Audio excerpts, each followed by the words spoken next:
Welcome to the How of Business with your host, Henry Lopez, the podcast that helps you start, run, and grow your small business.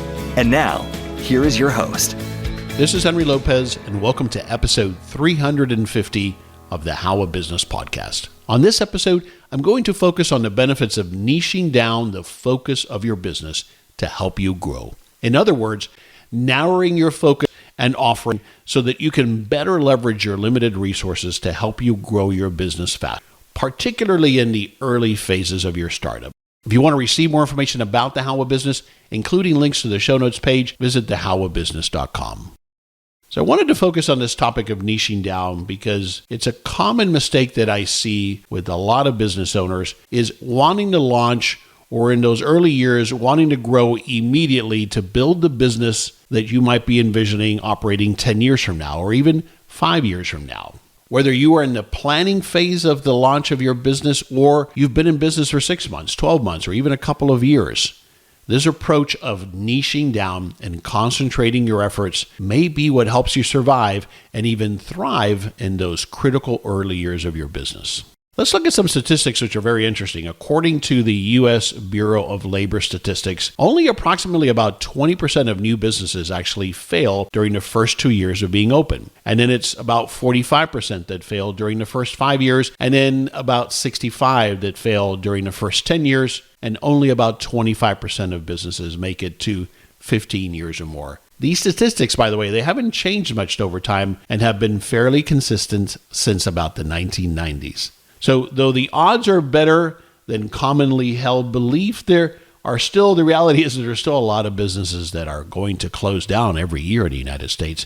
And you obviously don't want to be one of those. But here's what's a different twist on those statistics. That what I have observed is that what gets underreported and what doesn't necessarily show up in these stats is that lots and lots of small business owners struggle at just above profitability, never are able to build a stable business that they can operate without them. They're working 24/7, continuing to maybe put money into it. And yeah, they don't fail per se, they don't have to shut down, but they continue to struggle. They seem to take a step forward and then 2 steps back, and they never can quite get over that hump of having to be in the business full time just to keep it operating. So that's what doesn't end up in the statistics, and that's where I don't want you to end up. So when you choose to niche down, you'll find that you'll have more time to focus and excel at what you and your business do best. By focusing on a particular area of your business, you'll have more time to perform in-depth research on your target market and be able to communicate with them more effectively, be able to market to them more effectively. Oh, and by the way, is it niche or is it niche? I've been saying niche for quite some time, but there's this debate about how you're supposed to pronounce niche or niche, and there are 2 common pronunciation variants, both of which, by the way, are currently considered correct. So there's niche and there's niche. Google, when I search on Google, it says it should be pronounced niche, which, of course, it lends itself to the French origin of the word. But if you go to the Merriam-Webster online site, it says the pronunciation is niche. So you decide. However you want to pronounce it, just do it. So how do I do it? How do I begin to niche down? And let's talk a little bit more about what I mean by that. So what I always recommend you start to look at and analyze is where are most of your revenues coming from? But more importantly, what products or services are most profitable and easiest to deliver with high quality. In other words, with the least amount of complications, the shortest amount of time, you get paid faster on them. Maybe you get paid up front ideally. What are those services or products that you offer that generate the most profit and are the easiest to deliver? And then also I want you to think about beyond that, how can you narrow not just your product or service that you offer, but how do you narrow your geographic focus, where you offer these products or services for sale? This is particularly important when it comes to services. When you're delivering a service, let's say a home service like home cleaning or lawn care, where you're traveling to the customer, be it a consumer or a business, to deliver that service. Thinking about how you could narrow yourself geographically. Stop pretending to be bigger than you are. There's this whole trend, it seems like, on our websites. We want to use we instead of I. And I get it, and I understand why that might be important in some cases. But the reality is, first of all, nobody's buying that. They know it's just you or you and a few employees. And you know what? That's okay. Because what I would suggest to you instead, this doesn't apply to all businesses, but I want you to think about this, that instead you focus on a smaller community, ideally locally, geographically to you, if that makes sense, where you can get traction with your brand, where you can begin to get referred quickly. If you're selling online, think about how you can nonetheless get hyper-focused on generating leads or sales locally. The truth is no one's going to be able to find you online initially anyway, right? It's a needle in a haystack. That's why I argue that sometimes a business card can still be much more effective than a beautiful website you paid $5,000 or $10,000 for, and a lot cheaper. Let me tell you about a story. I recently had a conversation with a great young entrepreneur, business owner. He's got a business where he's offering both home remodeling and handyman services. And he's putting in a tremendous amount of effort, really dedicated, very inspiring story. But his challenge is he's having a hard time growing. And part of it is, I believe, that he's trying to juggle too many things. He's trying to serve two very different types of services. With home remodeling, those are longer projects that tie up crews that he doesn't even get paid ahead of time, so there's a cash flow challenge. Whole different thing. Now, they're very profitable when he gets these projects, but there's an opportunity cost here, and I'll come back to that. Instead, what I wanted him to think about, and he's going to, is does he focus at least in the short term on just his handyman services? Because that's a service that he can deliver easier, that he collects payment for typically up front, so there's no cash flow challenges, that he can get in and out. Obviously, most of these jobs that fall into the handyman category are one day or a couple of hours, so he can serve more customers. And so it's a better focus for him, I think, initially, until he gets that established. It's an area also that once he gets that operation going and he gets some traction, he can hire other people to deliver it effectively. So that's an example of focusing, of niching down.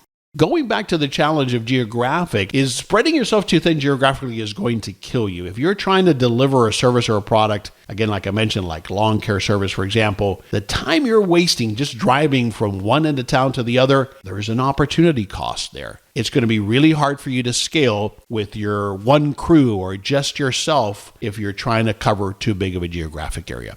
We do that sometimes because in the early days, we're desperate for business and we'll go chase whatever comes our way. And I get it. Sometimes we have to do that. But think about saying no and niching down, not just in your offering, but also in your geographic area.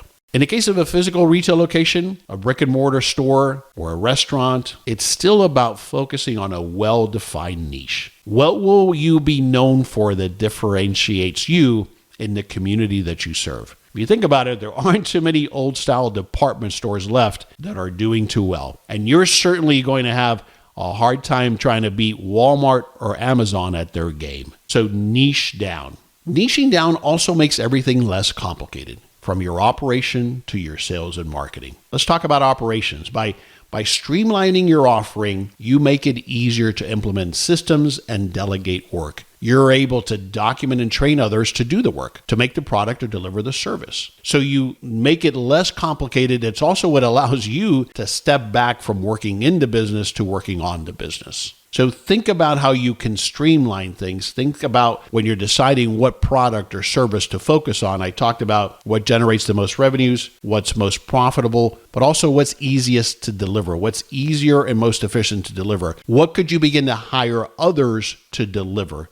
From a marketing perspective, you've got limited dollars. We don't have endless budgets to throw at marketing and advertisement. You do not have enough money to try to attract every potential buyer. You must narrow your focus, which in turn narrows your ideal target customer or avatar, allowing you to laser focus your spending on marketing and advertisement to reach a much smaller group of potential buyers. And furthermore, your messaging will be much tighter and appealing because you're not trying to be everything to everybody. So let me share another example. Many of you maybe have listened to John Wilker the founder of The Simplest Biz, on this show. He most recently was on episode 334 of the How of Business. And what we chatted about on that episode and what he offers people is to show them how to develop the simplest biz. He developed this business many years ago and has perfected it now to a point where he teaches others how to start their own simplest biz. And it's very niched down, very focused. It's a shipping products brokerage business, but essentially he's brokering pallets, cardboard boxes, crates, those kind of things from one business to another. There's no inventory typically, there's no receivables, just very clean, simple business to the point where he's able to teach others how to do it. That's a great example of a very profitable business that has niched down, has stayed focused in order to grow. I recently had the privilege of interviewing John Warrillow on episode 349 of the How of Business. John is the author of Built to Sell, and his new book is The Art of Selling Your Business. And I want you to listen to what he had to say about niching down.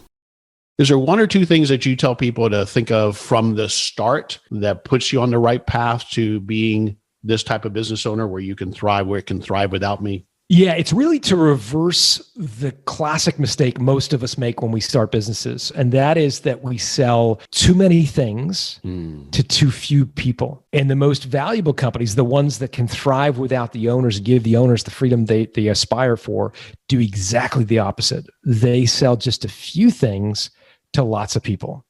Great insights there from John Warrillow. That's an excerpt from episode 349 of the How of Business. The context of that conversation was about preparing your business for sale, and it's important to build your business that way even before you launch or in the early days, even if you have no plans right now of selling your business. Because doing so not only gives it more value if you need to sell your business, but it's also what allows you to step back from the day-to-day, from working on the business earlier than having to be stuck working every day in your business, whether you want to or not. So John says you should avoid trying to sell too many things to too few people.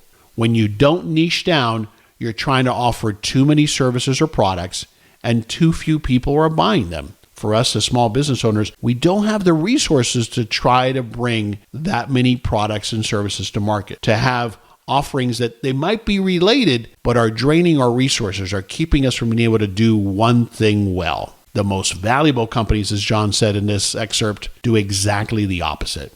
They sell just a few things to lots of people. A lot of people is relative, of course. It means that you want to focus on selling more of what you do best to a growing tribe of raving customers or clients. On episode 337 of the How of Business podcast, I had a conversation with Dr. James Richardson. He is an expert on helping his clients ramp consumer brands, like let's say a product that's going to be sold on a grocery store shelf. And what he talks about there is that a lot of people make this common mistake of trying to get that product in as many stores as possible, as quickly as possible. That seems to be the norm or the conventional wisdom. In fact, what he has found after a lot of research and study is that what makes for a successful launch of a product is concentrating on a smaller geographic area, sustaining those sales, really proving that the customer is buying that product on a repeated basis, and then investing in growing. So it's yet another example of how niching down really allows you to grow faster as opposed to trying to be everything to everybody. By the way, this is yet another reason why it's so important for me to repeat what you've heard me say numerous times on this show if you've listened to other episodes, and that is that you have to know your numbers. Your financials need to be in order to help you make these decisions about what you're going to niche down to. Here's what I want you to take away from this episode. If you're getting started with your business or you're in the early days of growing your business, the first 6 months, a year, 2 years, I recommend that you consider niching down. Narrow your focus, do and offer fewer things extremely well, develop the systems that allow you to hire others to deliver your service or product consistently, and leverage that focus to grow your business. Then you can expand later when it makes better sense and when you're ready. It's hard to start out as a large corporation when you're launching with limited resources. Start and stay focused so that you can grow faster. I invite you to go to thehowofbusiness.com to find the show notes, our archive of episodes, information about my coaching services, and lots of free resources to help you start, run, and grow your business. This is Henry Lopez, and thanks for joining me for this episode of The How of Business. We release episodes every Monday morning. You can find us on Apple Podcasts, Google Podcasts, Spotify, and at our website, thehowofbusiness.com. Thanks for listening. Thank you for listening to The How of Business. For more information about our coaching programs, online courses, show notes pages, links, and other resources, please visit thehowofbusiness.com.